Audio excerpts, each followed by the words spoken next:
Si Daisy ay kumari mo. Si Daisy ay dati mong BFF. Nagarantor ka, umutang sa iyong anak, nagkaproblema. Bakit hindi maayos-ayos ang problemang ito? Puro po siya pangako. Tapos hindi niya naman po tinutupad. Kung bibigyan niya po ako ng araw o petsa, pupuntahan ko po siya. May another reason na naman siya. So hindi siya maubusan ng dahilan. Saan niya ginamit yung 5,000? Yung unang sabi niya po kasi, kukuha siya sa lending, tas ngayon tatapal niya.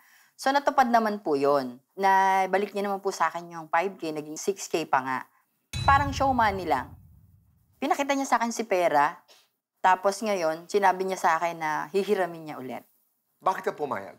Oh, siguro dahil sa katangahan ko na rin po na tumingin ako dun sa tubo. Yung tiwala din po. Usually, ang tubo, di ba, ay 1,000 po talaga. Pero dahil kaibigan mo siya at Yes. kumari mo siya, ginawang 500. 500 na lang. Pero pera mo ba ito? Pera po yun ng anak Anak ko. mo. At saka itong 5,000 ito ay malaki para sa Para anak mo. sa akin po, malaki po talaga yun kasi wala naman po akong source of income talaga. Yung asawa ko doon pa ako nagtatrabaho. 7 po kasi yung anak ko. May pamilya na yung 2. So meron pa po akong 5 estudyante. Tapos meron pa po akong SPED. May PWD po ako. Anong mga dahilan na ibinibigay niya sa'yo? Hindi pa sila nakasweldo, kulang yung sweldo, Pero hindi kulang yung madalas yun budget, na wala sinasabi kaming si sa'yo. ganito, wala kaming si ganyan. Pero nung unang mga buwan, 1, 2, 3, wala naging problema doon sa pagbigay niya ng interes. Minsan nalilate po siya, minsan siya pa nga po naghahatid eh. Wala po kaming pirmahan. Dahil yung tiwala nga po eh. Tsaka hindi naman po talaga ako nagpa-5-6. Kumbaga, nagpapautang ako, 500, 1,000. Pero ito nga, first time ko lang po ito eh. Kasi nasilaw ka sa tubo. babalikan ko yung una kong tanong. Paano nag-umpisa ang problema? Naging hulug-hulugan na po yung 500, naging 250 na, tapos naging 100 na lang, hanggang sa na-0 na.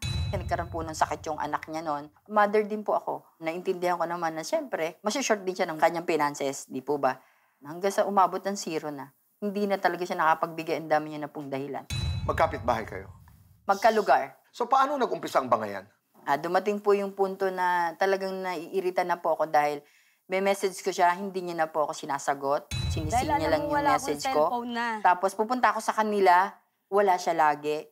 Tapos pag magkakasalubong kami, iniiwasan niya na po ako. Timing po na hindi ko sinabi na pupunta ako sa kanila. Naabutan ko po yung asawa niya. Sinabi sa akin ng asawa niya, ako nang magbabayad, sige. Binigyan ko po din siya ng ultimatum na by October, kailangan ko na yung October of 2023. 23. Opo. Sabi niya, sige, pangako na naman. Hindi ko po dinala yun ng barangay. Oo, bakit hindi mo dinala sa Ang una ko pong inanonon yung purok leader namin. Kinausap ko na rin po. Nagpa-consult ako sa kanya. Later on po, napag-alaman ko na marami din po pala siyang talagang inuutangan. Pero hindi mo ito alam Hindi ko nung po alam. pinahiram mo siya Hindi po.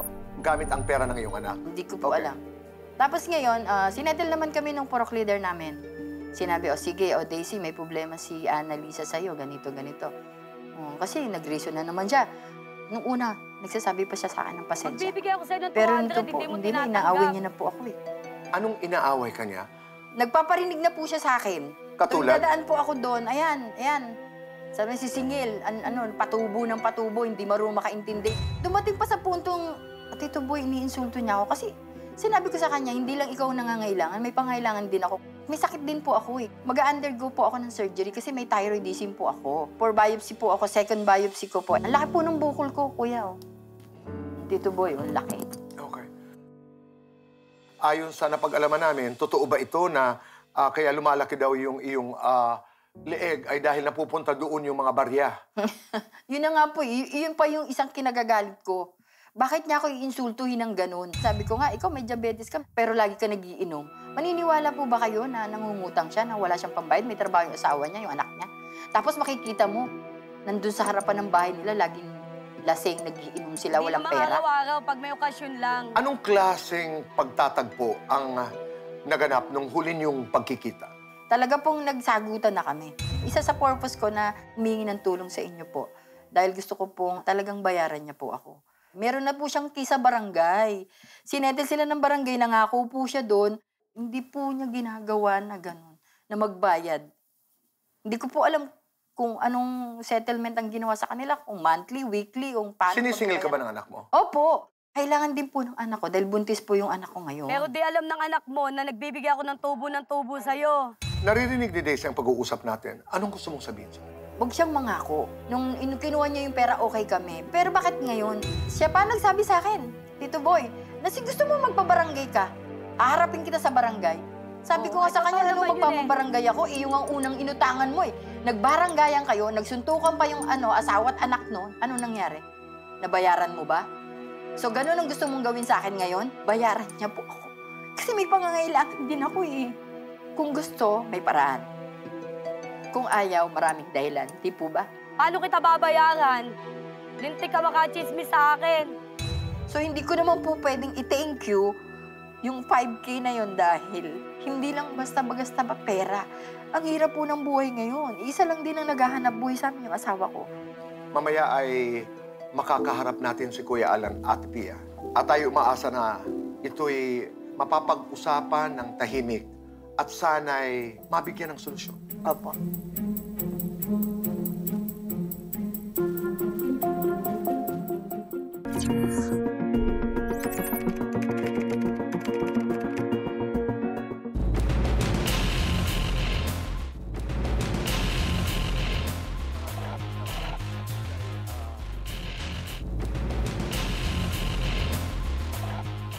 Narinig mo ang salaysay ni Annalisa? Opo. Ano ang nais mong sabihin? Tito Boy, sa totoo lang po, willing naman po ako magbayad sa kanya. Pero ang hindi ko lang po matanggap po sa kanya, Tito Boy, sa tuwing pong nakikita niya ako, lagi niya po akong dinadaldalan. Pinapahiya niya ako sa mga tao. Anong sinasabi niya? Sinasabihan niya po ako ng kapal ng mukha ko. Magbayad ako ng utang ko. Tito Boy, nagbabayad naman po ako ng tubo sa kanya. 500, 500, minsan 250, 200. Opo, totoo po yung sinabi niya na nag-100 po ako. Iyon po yung talagang sagat ako. Totoo po na ako yung nagiinom, pero hindi po ako ang nagpapainom. Tuwing may okasyon lang po. Kung kani-kanino niya po ako ginichismis. Naghuhulog po ako sa kanya. Ang gagawin niya po, i-chismis niya ako doon sa iba kong utang. Ngayon, darating po yung ibang pinagkakautangan ko. Sinabihan niya na ako binayaran, kayo hindi. Nagkasalubong po kami. Dinuhaan niya ako, ginanunan niya ako. Ang kapal na mukha, may pambili ng ganun, walang pambayad. Na-hospital po yung anak ko. Alam niya po na dapat opera ng appendix. Nasa ospital po kami, panay po ang chat niya at paniningil sa akin. Lagi niya sinasabi sa akin, dinadahilan ko ang anak ko. Pinicturan ko po ang anak ko para isend sa kanya. Pero pinagkalat niya sa buong San Isidro sa amin po, nakarma daw sa akin. May sakit na anak ko, gaganunin niya pa ako. Di ba po napakasakit noon? Hindi ko kagustuhan magkasakit ang anak ko. Mas gusto ko magbayad ng utang kaysa magkasakit ang anak ko. Pero sa tuwing ako uuwi, pagbaba ng jeep, lahat ng tao sa akin, lagi sinasabing, kinarma ka na raw, sabi ni Annalisa, dahil hindi ka nagbayad ng utang sa kanya. May mga nagsabi naman na ikaw daw ang nagsabing kinarma siya, kaya napunta lahat ng bariya sa kanya. Sa inis ko po, Tito Boy, nasabi ko lang po yun dahil una po siya nagbitaw ng salita sa akin. Marami ka raw utang, maliban sa kanila. Totoo pong may utang po ko. Kasi Tito Boy, anong nangyayari po? Uutang po ako sa isa para ibayad ko po doon sa isa. So, Yung utang ko po itong isa para ibayad ko naman po doon sa pinagkautangan ko. Tito Boy, pinagkakakitaan ko lang po ay kakanin.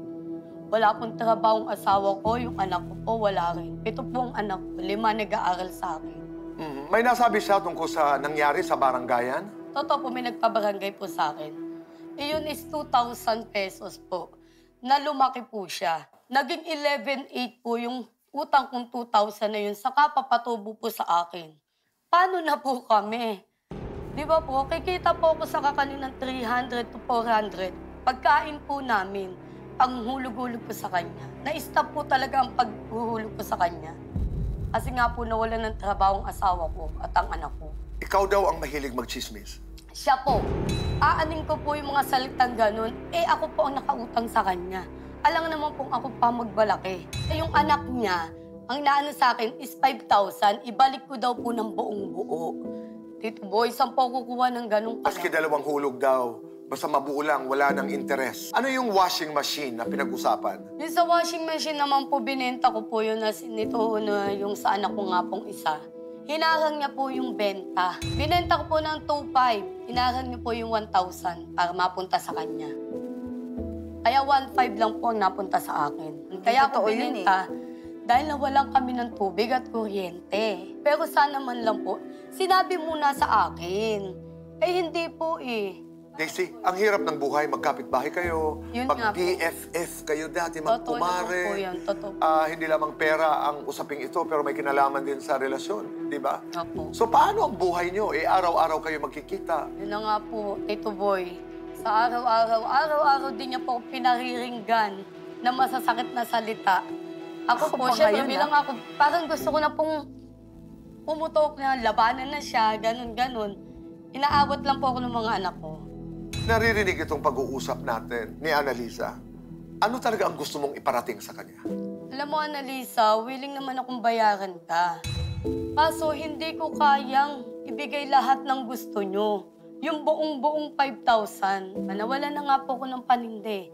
Kasi nga po, doon ko kinukuha lahat ng aming pinagkakagastusan. Tapos sisingit pa yung mga anak niya kukuha sa tinda ko. Wala rin. Di ba po? O, paano po ako kikita nun? Anong sumisingit sa paninda mo? Pupunta po yung anak niya, kukuha po ng kakanin. Di na po babayaran. Ikakaltas na lang po doon. Ano? So, paano po ako kikita? Daisy, umpisa ng taon, anong dasal mo? Sana po makaraos ako sa mga pinagkakautangan ko. At ang aking pamilya ay maging buong buo at walang mga sakit. Dahil nakakapagod na po. Alam mo kung magkano lahat ang utang mo? Tutusin po, kung kalat po kasi, Tito Boy, kung pagsasama-samahin ko sila, siguro nasa 15, ganun. O, kita mo? Sa akin nga lang, 5K, hindi mo Kasi bayaran. hindi pa kumutang ng mas mataas pa sa 5,000 eh. Hanggang 5 lang po talaga. Kaya kahit gusto ko po magbayad sa'yo, Annalisa, paano gagawin ko na? Iba po, alam nga naman pong iyaano ko na sa mga anak ko, ibibigay ko pa sa kanya. Sige, Daisy. Narinig namin ang kwento mo. Mamaya, makakakwentuhan natin si Kuya Alan at Ate Pia.